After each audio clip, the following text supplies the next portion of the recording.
Point समझना है। बेटा तुम खड़ी क्यों हो क्लास में?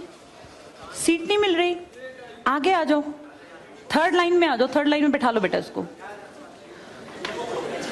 फिर तेरी बहन को जब कोई कहेगा यहाँ आके बैठ जा, फिर अच्छा लगेगा?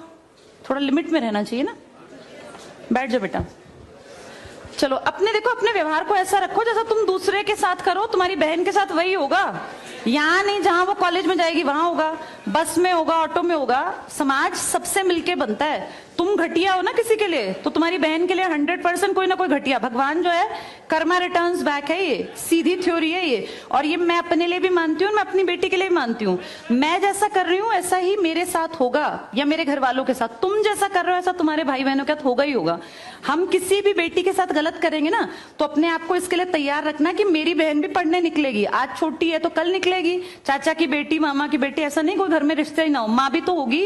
जैसा तुम कर रहे हो ऐसा तुम्हारी माँ के साथ जरूर घटित हुआ होगा। अब तुम कर रहे हो। बड़े अच्छे कई एड्स हैं, उसमें एक जवान लड़का ना सीटी बजा रहा होता है, तो उसकी माँ, देखा तुम लोगों ने वो, उसकी माँ कहती है बेटा मत कर। तुम्हारी उम्र का था वो लड़का, उसकी माँ लगा लो मेरी एज की मुझसे 2-4 साल बड़ी होगी, क्योंकि जो बच्चे 20 के हैं उनके माँ 40-45, उनकी माँ 45 साल तक की होती हैं। तो लगातार सीटियां बजा रहा है, उसकी माँ उसको कहती है बेटा मत कर। वो इरिटेट हो जाती है, तो फील करता है कि मेरी माँ ऐसा क्यों, मतलब क्यों चिढ़ रही है सीटी बजाने से, घर में बैठ के बजा रहा था सीटी। तो उसकी माँ को याद आता है कि जब मैं रोज बस स्टॉप पे जाती हूँ, 45 साल की अधेड़ उम्र की एक औरत, एक घटिया लड़का, मतलब ऐसे नहीं होते बिल्कुल ही घटिया जिनकी परवरिश हो, वो रोज उसको परेशान करता है, उस 45 साल की औरत को। तो उसको फिर फील होता है कि ये मेरा बेटा जो हरकत कर रहा है ये उस लड़के से मेल खाती है। बहुत अच्छा ऐड है, उसका एसेंस बहुत अच्छा निकल के आता है कि एक्सप्लॉयटेशन सिर्फ जवान लड़कियों का नहीं होता। आप गलत कर रहे हो ना, कोई आपकी माँ के साथ, आपकी बहन के साथ कहीं ना कहीं कोई गलत करेगा फिर। इसलिए समाज को अच्छा बनाओ, क्लास को ऐसा बनाओ, कोई लड़की वहां से अगर आ रही है और तुम कह रहे हो यहाँ आ जा, तो ये ठीक है। ये अपने आप सोच के देखो, ये हमारी परवरिश को भी दिखाता है कि हमारी परवरिश कैसी माँ ने की है।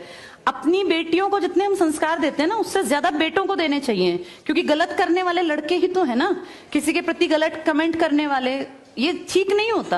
इतने काबिल बनो कि कोई तुम्हारे साथ बैठना चाहे। तुम्हें ये कहना पड़ रहा है कि यहाँ के बैठो, तुम कोई वो छिछोरे 70-80 के दशक के लड़के थोड़ी ना हो, पढ़े लिखे 21वीं-22वीं सदी के लड़के बैठे हो। तुम कोई बच्चे नहीं हो। अब अपने व्यवहार को इतना अच्छा बनाओ, क्योंकि जब गलत बात बोलो ना तो ये सोच के बोलना कि मेरे घर में जो औरत है ना उसको ये सहना पड़ रहा है कहीं ना कहीं।